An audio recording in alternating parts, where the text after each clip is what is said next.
நமது தமிழ தடையில ஒட்டச்சிட்டு வந்தவன் தமிழ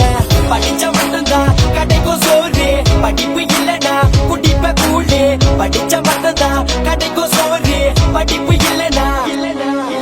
சொல்லு தமிழ